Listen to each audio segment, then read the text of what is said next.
Hello दोस्तों, नमस्कार। तो आपका स्वागत है आज की क्लास में। तो आज की क्लास होने वाली है हमारी क्लास 12th के लिए। चैप्टर 2 राज्य, किसान और नगर, प्रारंभिक राज्य और अर्थव्यवस्था के 50 MCQ इंपॉर्टेंट क्वेश्चंस के ऊपर जितने भी इस चैप्टर में MCQ बनते हैं उन सभी को जानेंगे और इन्हीं में से आपके पेपर में आने वाले हैं। तो चलिए पढ़ते हैं पहला क्वेश्चन कि प्राचीन भारत की प्रमुख कृषि आधारित अर्थव्यवस्था का आधार क्या था। वह उद्योग था, कृषि था, व्यापार था या हस्तशिल्प था। कृषि। देखिए हम डायरेक्ट आंसर पढ़ते हो जाएंगे MCQ के। ठीक है, तो अगले क्वेश्चन की ओर बढ़ते हैं हम कि ब्राह्मण ग्रंथों में कृषि योग्य भूमि को क्या कहा गया है। तो भाई कृषि योग्य भूमि को क्षेत्र कहा गया है। ठीक है, ब्राह्मण ग्रंथों में। प्राचीन भारत में गौ शब्द का अर्थ क्या था। भाई गौ यानी कि गाय। ठीक है, अब धान की खेती के लिए सर्वाधिक उपयुक्त क्षेत्र कौन सा था। फिर उत्तर पश्चिम भारत, गंगा की घाटी, दक्कन का पठार, राजस्थान। तो भाई गंगा की घाटी धान की खेती के लिए सर्वाधिक उपयुक्त क्षेत्र माना जाता था। ठीक है, अभी भी माना जाता है। और ऊसर भूमि का अर्थ क्या है। भाई ऊसर भूमि का अर्थ है अनउपजाऊ भूमि जिसपे खेती नहीं हो सकती है। ठीक है, उसका अर्थ था ऊसर। अब शूद्रक की प्रसिद्ध कृति कौन सी है। तो शूद्रक की जो प्रसिद्ध कृति है मृच्छ कटिकम। ठीक है, जो शूद्रक की प्रसिद्ध कृति का नाम है मृच्छ कटिकम। ठीक है, गृहपति शब्द किसे सूचित करता था। गृहपति यानी कृषक को कहा जाता था। अब ग्राम भोजक किसे कहा जाता है। ग्राम भोजक कहा जाता है ग्राम का अधिकारी, यानी गांव के अधिकारी को ग्राम भोजक कहा जाता है। अगला क्वेश्चन हमारा कि मौर्य काल में कर वसूलने का मुख्य अधिकारी कौन था। वो था समाहर्ता, जो जैसे कि जमींदार लोगों को बोला जाता था समाहर्ता, वो मुख्य रूप से कर वसूलते थे। अब नागरिक शब्द का अर्थ क्या था। नागरिक शब्द का अर्थ था नगरवासी, जो नगर का वासी है वही नागरिक कहलाता था। अब अगला क्वेश्चन है कि प्रारंभिक राज्यों में कर का सबसे प्रमुख स्रोत क्या था। व्यापार था, भूमि था, उद्योग था या पशुपालन था। तो भूमि मुख्य कर का प्रारंभिक राज्यों कर का मुख्य स्रोत था। भूमि के ऊपर ही टैक्स लगाया जाता था मुख्य रूप से। तो अगला क्वेश्चन है कि प्रारंभिक काल में सोने चांदी के सिक्के किस नाम से जाने जाते थे। तो भाई सोने और चांदी के सिक्के को निष्क बोला जाता था। ठीक है, अगला क्वेश्चन है हमारा कि आरनायक ग्रंथ किससे संबंधित है। तो आरनायक ग्रंथ है जंगल और साधना। ठीक है, जो आरनायक ग्रंथ है किससे संबंधित है, वो जंगल से और साधना से संबंधित एक ग्रंथ है। ठीक है, ग्राम की देखरेख कौन करता है। भाई ग्राम है यानी गांव की देखरेख कौन करता है। ग्राम भोजक। ठीक है, ग्राम भोजक ही गांव की रक्षा करता है। अब शिल्पियाँ और हस्तशिल्पकारों का मुख्य केंद्र क्या था। नगर। जो शिल्पियाँ थी, जो जो हस्तशिल्पकार थे, जो उनका मुख्य केंद्र था नगर था। नगर में ही वो सारे कार्य अपने करते थे। अब राजा की आय का सबसे बड़ा साधन साधन क्या था। वह कर था।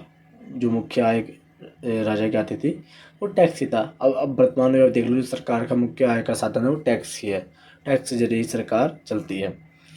अब साप्ताहिक ग्रस्त शब्द किसे कहा जाता है। वो बहुपत्नी ग्रस्त को कहा जाता है। ठीक है, सबसे पुराना सिक्का किस धातु का था। तो सबसे पुराना सिक्का जो था वो चांदी की धातु का बना हुआ था।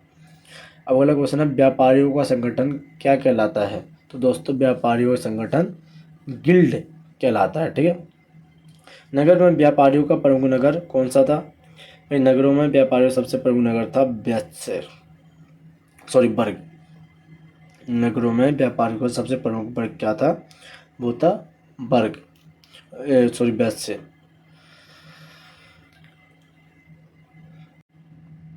अगले क्वेश्चन में बढ़ते हैं कि किस शासक ने पहली बार भूमि को मापकर कर निर्धारित किया था।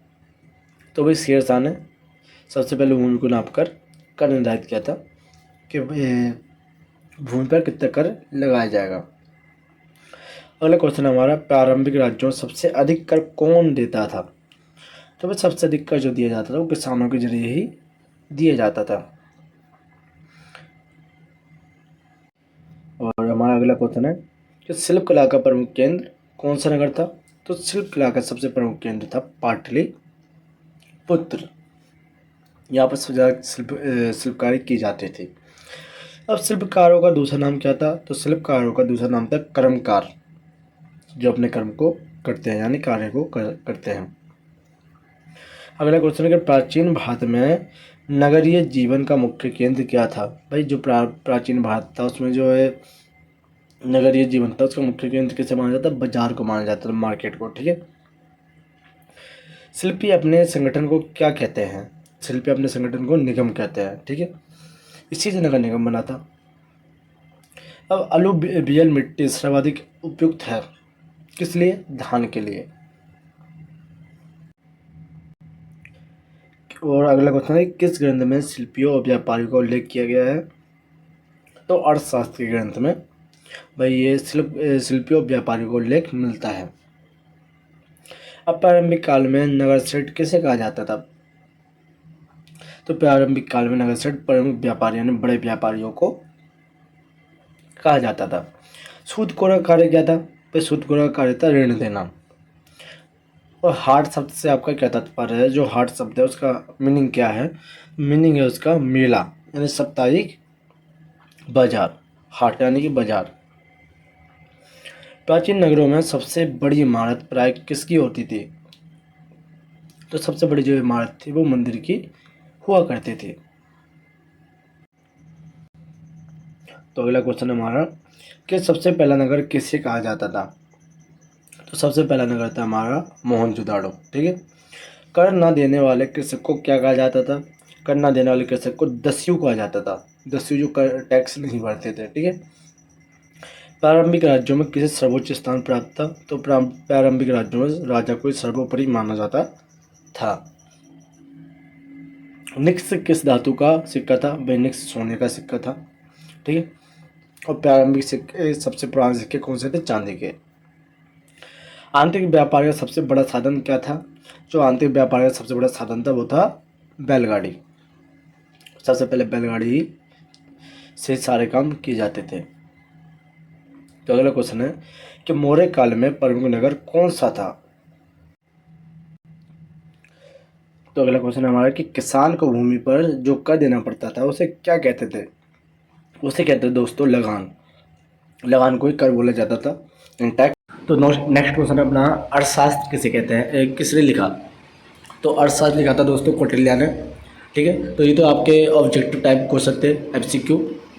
तो अभी कुछ क्वेश्चन आते हैं रीजन वाले, तो वो भी इसमें 10 क्वेश्चन है। जैसे राजा की आय का मुख्य स्रोत भूमिकर था, और रीजन क्या है कि अधिकांश लोग कृषि कार्य से जुड़े थे। तो ये दोनों ही सत्य है, ए और आर दोनों ही सही है, और आर ए का सही व्याख्या भी करता है कि अधिकांश लोग कृषि कार्य से ही जुड़े थे। तो आपका 42 क्वेश्चन है कि नगरों में व्यापार और शिल्प का विकास हुआ और नगर कृषि पर आधारित नहीं थे, तो ये गलत है। भाई पहला तो ठीक है कि नगरों का व्यापार और शिल्प पे विकास हुआ, लेकिन जो नगर थे वो कृषि पर ही आधारित थे, तो ये सही है, लेकिन आर गलत है, उसका सही रीजन नहीं देता है। और अगला क्वेश्चन है कि जो ग्राम भोजक था वो ग्राम का प्रधान अधिकारी था, बिल्कुल, और वह सैनिक कार्य भी करता, तो दोनों ही सही है और रीजन भी ठीक है, ये आर की सही व्याख्या करता है। तो आपका 44 है शूद्रक की कीर्ति यानी मृच्छ कटिकम से नगर जीवन का चित्रण मिलता है। भाई सब व्यापारियों और शिल्पियों का वर्णन है। भाई ए और आर दोनों सही हैं और आर ए की व्याख्या करता है। ठीक है। शूद्रक कीर्ति जो मृच्छ कटिकम से नगर जीवन का चित्रण मिलता है, इस सब व्यापारियों शिल्पियों का ही वर्णन है, तो दोनों ही ठीक है।